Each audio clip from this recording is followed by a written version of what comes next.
Exodo, Kabanatang 34. At sinabi ng Panginoon kay Moises, humugis ka ng 2 tapyas na bato na gaya ng una, at aking isusulat sa mga tapyas ang mga salita na nasa unang mga tapyas na iyong sinira. At iyong ihanda sa kinaumagahan, at sumampa ka sa kinaumagahan sa bundok ng Sinai, at humarap ka roon sa akin sa taluktok ng bundok. At sinamang tao ay huwag sasampang kasama mo, o makikita ang sinamang tao sa buong bundok. Kahit ang mga kawan at ang mga bakahan ay huwag manginain sa harap ng bundok na yaon.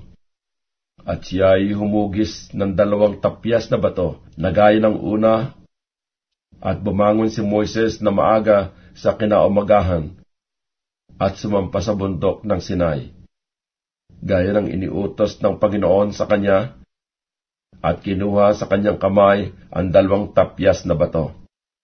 At ang Panginoon ay bumaba sa ulap, at tumayong kasama ni roon, at itinanyag ang pangalan ng Panginoon.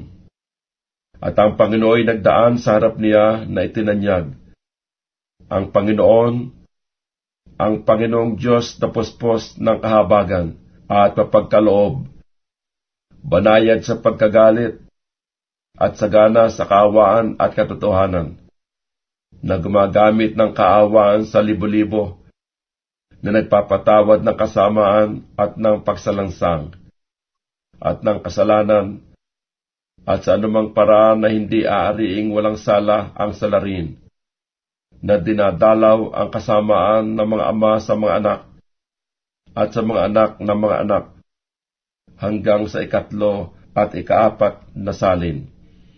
At nagmadali si Moises, at itinungo ang kanyang ulo sa lupa at sumamba. At kanyang sinabi, kung ngayoy nakasumpong ako ng biyaya sa iyong paningin, O Panginoon, ay ipahintulot nawa ng Panginoon. Isinasamo ko sa iyo na pasagitna namin, sapagkat isang bayang may matigas na ulo, at ipatawad mo ang aming kasamaan at ang aming kasalanan, at ariin mo kaming iyong mana. At kanyang sinabi, narito ako'y nakipagtipan sa harap ng iyong buong bayan, at gagawa ko ng mga kababalaghan na kailanmay hindi ginawa sa buong lupa o sa linmang bansa, at ang buong bayan sa gitna ng iyong kinaroroonan ay makakakita ng gawa ng Panginoon. Sapagkat kakilakilabot na bagay ang aking gagawin sa pamamagitan mo. Tuparin mo ang mga iniutos ko sa iyo sa araw na ito. Narito, aking pinalalayas sa harap mo ang Amorheo, at ang Kananeo, at ang Hiteo, at ang Fereseo, at ang Hiboseo. Mag-ingat ka na huwag kang makikipagtipan sa mga tumatahan sa lupain na iyong pinaroroonan. Baka maging isang silo sa gitna mo, kundi inyong iwawasak ang kanilang mga dambana, at inyong papagpuputol-putulin ang kanilang mga haligi, at inyong ibubuwal ang kanilang mga asira, sapagkat hindi ka sasamba sa ibang Diyos, sapagkat ang Panginoon ng pangalan ay mapanibughuin ngang Diyos. Mag-ingat ka, baka ikaw ay makipagtipan sa mga tumatahan sa lupain, at sila'y sumunod sa kanilang mga Diyos, at magsipaghain sa kanilang mga Diyos. At ikaw ay alukin ng isa, at kumain ka ng kanilang hain. At iyong papag-asawahin ang iyong mga anak na lalaki at kanilang mga anak na babae. At ang kanilang mga anak na babae ay sumunod sa kanilang mga Diyos, at pasunurin ang inyong mga anak na sumunod sa kanilang mga Diyos. Huwag kang gagawa para sa iyo ng mga Diyos na binubo. Ang kapistahan ng tinapay na walang libadura ay iyong ipangingilin. 7 araw nakakain ka ng tinapay na walang libadura, na gaya ng iniutos ko sa iyo. Sa takdang panahon, sa buwan ng Abib, sapagkat sa buwan ng Abib ay umalis ka sa Ehipto. Yaong lahat na nagbubukas ng bahay bata ay akin, at gayon din ang lahat ng hayop na lalaki, ang panganay ng baka at ng tupa.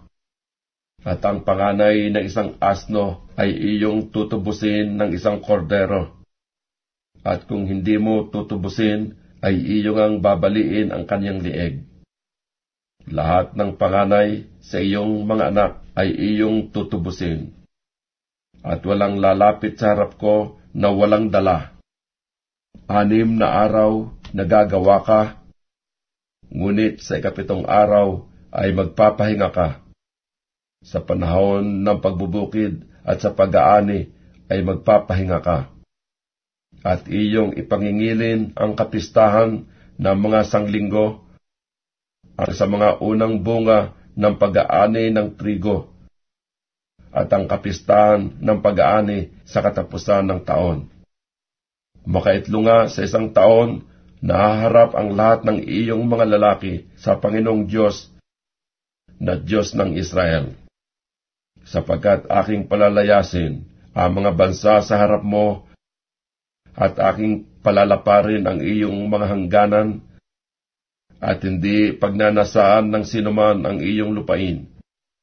Pagka ikaw ay puwapanhik na humarap sa Panginoon mong Diyos, na makaitlo sa 1 taon. Huwag kang maghahandog ng dugo ng hain sa akin, nakasabay ng tinapay na may libadura, o magtitirama ng hain sa kapistahan ng Paskwa hanggang sa kinaumagahan. Ang pinakaunang bunga ng iyong lupa ay iyong dadalhin sa bahay ng Panginoon mong Diyos. Huwag mong lulutuin ang batang kambing sa gatas ng kanyang ina. At sinabi ng Panginoon kay Moises, isulat mo ang mga salitang ito sapagkat ayon sa tunog ng mga salitang ito ay nakipagtipan ako sa iyo at sa Israel. At siya'y natira doon kasama ng Panginoon na 40 araw at 40 gabi. Hindi man lamang siya kumain ng tinapay o uminom man ng tubig. At isinulat ng Panginoon sa mga tapyas ang mga salita ng tipan, ang 10 utos. At nangyari nang bumaba si Moises sa bundok ng Sinai, nadala ang tapyas na bato ng patutuo sa kamay niya,